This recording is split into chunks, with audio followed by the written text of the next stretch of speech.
Welcome back to our channel, dear friends. I'm truly grateful that you've returned to explore another profoundly meaningful topic with us today. Bowing to the Buddha. Perhaps you've seen people do it in temples, during rituals, or in quiet corners of their homes. But what does it truly mean? Why do so many spiritual practitioners around the world include this gesture in their daily lives? And more importantly, how can something as simple as bowing help us achieve inner peace and even reach a state of selflessness? These questions strike at the core of spiritual practice, and they're not just abstract philosophical inquiries. They are invitations to enter a deeper relationship with ourselves, with the divine, and with the present moment. So sit with me, breathe deeply, and let's go on a journey together to uncover the hidden treasures behind the act of bowing. To many, bowing might seem archaic or formal. In a fast-paced, modern world, where success is often defined by power, speed and individualism, the act of kneeling or prostrating can appear foreign, even uncomfortable.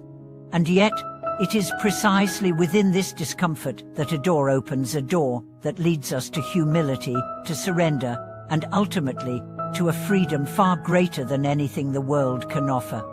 Let's begin with the story of an old monk who once said, "Each time I bow, a piece of my pride melts away." These were not empty words. For decades, this monk began and ended his day with 1,000 prostrations, not because he sought favor, not because he feared divine punishment, but because he understood that true liberation begins with letting go. When we bow, we are not merely performing a ritual, we are enacting a sacred drama, the drama of ego surrendering to wisdom, of illusion bowing before reality, of the false self laying itself bare before the truth of who we really are. In every drop of sweat that falls to the mat, in every breath we exhale as our forehead touches the ground, we are being reborn. But what the Buddha? What do we bow to him? The Buddha is not just a figure of worship. He's the embodiment of awakened consciousness. When we bow to the Buddha, we are bowing to the potential for enlightenment within ourselves.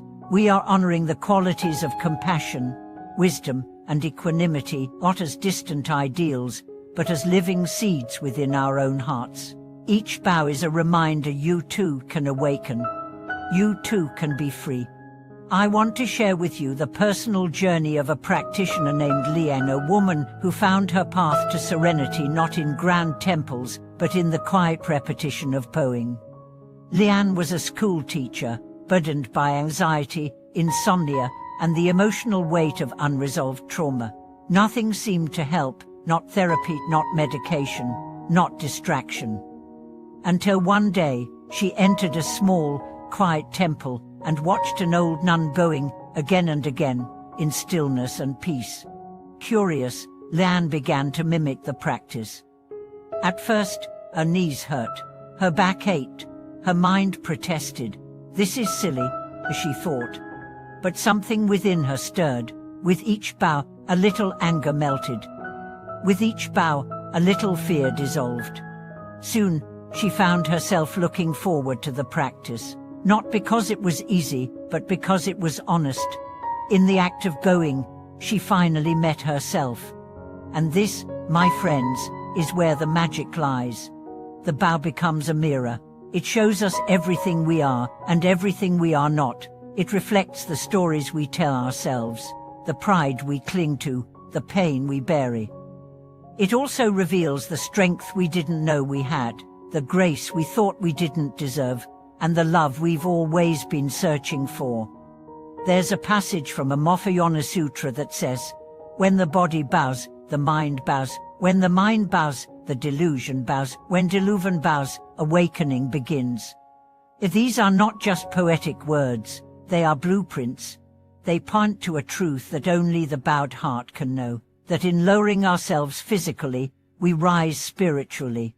Let's consider this through another story, one from a war veteran named Michael. After years of PTSD, nightmares, and emotional shutdown, he found refuge in a Zen center.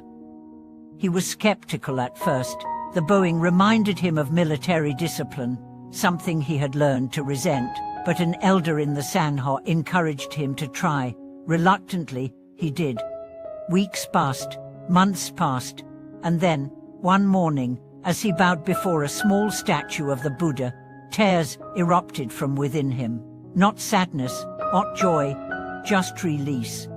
Something had broken open a dam of pain, held tight for years, now dissolved by the simple act of surrender.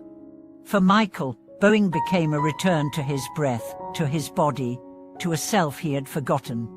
And in that return, he found peace. So what does it mean to reach a state of selflessness through bowing?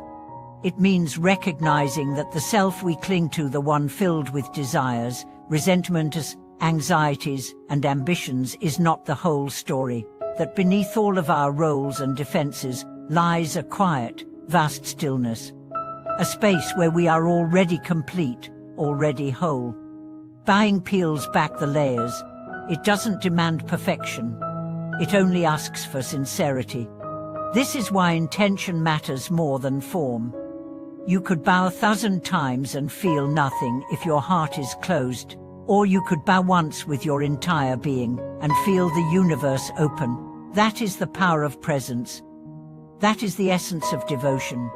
In time, practitioners often notice subtle but powerful changes. They become less reactive, more patient, more open. Why? Because each bow is like watering the garden of the soul.